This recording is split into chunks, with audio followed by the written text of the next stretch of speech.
He super also old school. First thing I think is Bomb Soldier, but oh, not that old that's school. Yeah. super Canadian old school. Back when ANC was like the only place to go for a tournament, and I'm not talking about your current ANC. I'm talking about like 702 Spadina, down in that basement of what was it? The game shop. Yeah. I don't even know the original ANC. Oh, it was a place for sure. You're talking some OG Smash stuff. Yeah.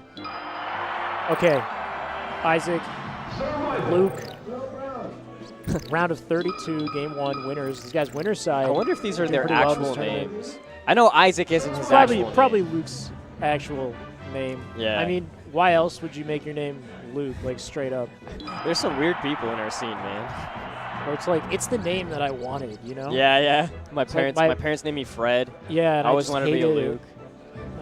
Ever since I saw Star Wars, you know. Oh, yeah, yeah. Luke Skywalker was my hero. All right, this is getting off the rails. Let's see this matchup here. We got the props. Fox Falco. Players starting it up, switching the overlay to Fox Falco and a traditional matchup. The most classic of classic matchups. Oh yes. I want to say that Isaac's gonna take it. He was there at Sheridan yesterday too, so he's got that warm up. He should be hot today. His combo game is actually super stellar. Did he eat his jump? Because he went 2-0. I think so. He might have eaten his double jump with that forward smash. Super awesome. Yeah, what did he do? Like Izek. shine waveland to forward smash? Luke probably tried to jump out of it, and he just got hit by the forward smash. And that's bye-bye to your stock. Really unconventional punish. And yeah. Luke been taken by surprise, trying to grab his footing here in this matchup, but already 70% on 3 stocks. It's rough. Izek is one of those guys that's like a hard hitter in the first couple of rounds. Yeah. He's definitely a contender against like the better players in the second tier, but they've also all gotten really good. You can tell this guy's feeling himself. Here's the lasers. Stuff is approached. That's it. That's gonna be it. Yeah. Yeah. This guy's good. You can tell. He's making it look easy. His training partner, good friend Reese, he won the Sheridan last night. He beat Nightmare in a Marth Ditto. Really close set though. Okay. Not the greatest DI on that. Isaac's going to lose his stock, despite the 4-stock champ he had in the background. Not going to work out this time. And no JV. 4-stock champ? Yeah, there was a weak one. People are it's the first round. Come on, guys. pretty sick 3 stocks that Izek had taken, though. And now Luke is looking to make the comeback. He had the edge guard there, and that was definitely a flub with the tilt. This matchup is hard. I can see that Luke sort of has the same struggles I do, where it's like difficult to get around the lasers as Fox. But that is a difficulty. You really got to have like a good out of shield game. So when you see Falco approaching you with a misspaced laser, you got to do something quick out of shield, like up smash if they're too close. You got to wave dash back and try to work some movement in to get a grab. I mean, he's definitely moving quickly around these things. It's just the options that he's choosing don't seem to be working well to his favor. Like in combo set, like a fair there, right? Like that fair didn't really. Well, okay, maybe I spoke too soon. He's got the regrab. Here's the edge guard situation. That's going to close up the stock. 2 stocks to 1. Izek with the head scratch. He knew that he had a 4-stock to start this game. Finally taking it out with the back air, though. Maybe Luke just needed to get his footing. Maybe a couple stocks, and maybe this next game will be entirely different. Yep. I think Falco solidly beats Fox on Battlefield. Yeah. But every other stage, I want to say that Fox wins the matchup. In general. I mean, I disagree. I feel like Battlefield's super neutral. I feel like the tough one is Yoshi's. Yeah. It's so tiny, it's hard to tell, like... I think Fox wins. And speaking of matchups, we got a switch here from Luke going Marth. This might not be the best idea, but if Luke didn't know that like Isaac's training partner is Reese, a really well-established Marth main in the Canadian scene, then I would pick Marth too. Well, you know what? He's got a way better start on this match than he did with Fox, and Izek missed the side B to get back to stage. Luke's starting out strong. Instead of taking the opportunity, to kind of adapt with his Fox. He seems like the counter pick is working out in his favor right now. There are a lot of people who are like dual mains with Marth and Fox. Like I'm a Marth Fox main. I think it's a pretty good, as far as like dual mains go, it's a pretty good combination. Nice. You cover a lot of your bad matchups. Oh my god, he's getting so much mileage off these up airs. He's gotten at least 4 of them to connect this combo together. Pretty much for the same reason that Izek lost his first stock, he managed to bring it back by doing the exact same thing. Just up air after up air after up air. Yeah, just really effectively positioning himself to poke at Marth continuously. Luke has no opportunities to come back here, still getting the edge guard, and that transformation's not going to help him He'll make it back, but he probably should be dead here. Yeah. Oh, he'll still make never it mind.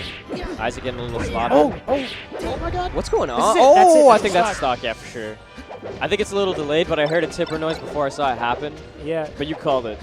It turns out that this stage transformation actually was in favor for Luke. I thought he was done because of this.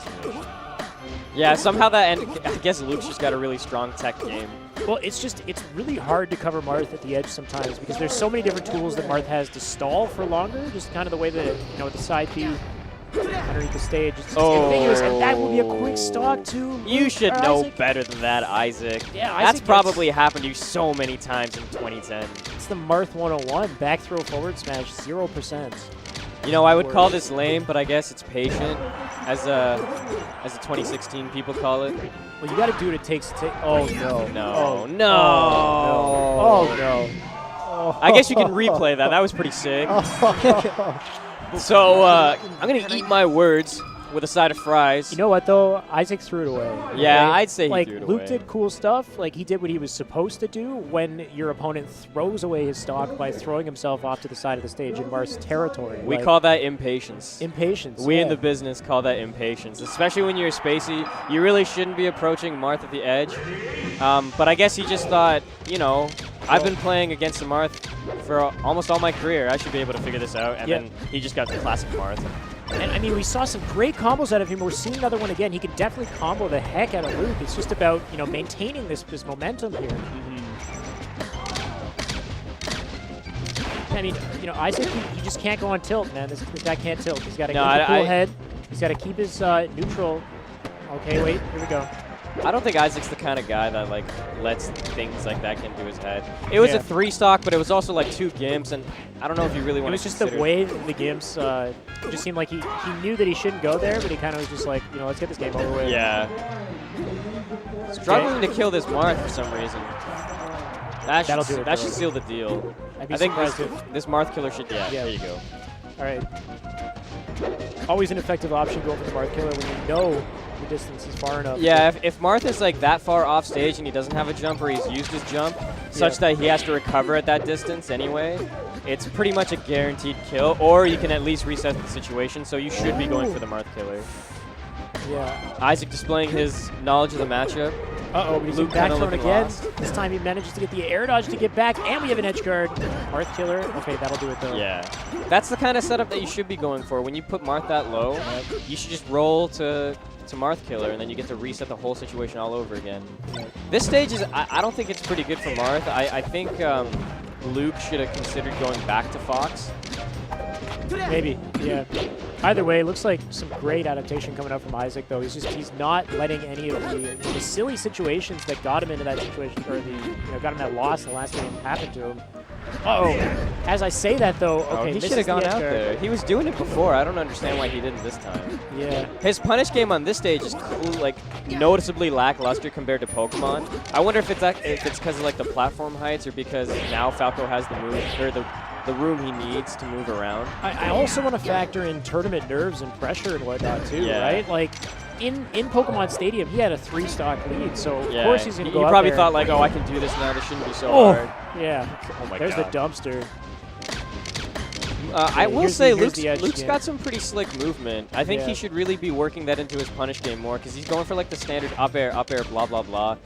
Mix some stuff in there. Go for a fair every once in a while. Try to mix up their DI. And word of advice, you got to be on stage to fight the character. Yeah, I was liking the patience out of Izek, though, forcing Luke to go onto stage and to start to... Luke has all the time in the world. With the lead right now, he does not have to commit to the edge.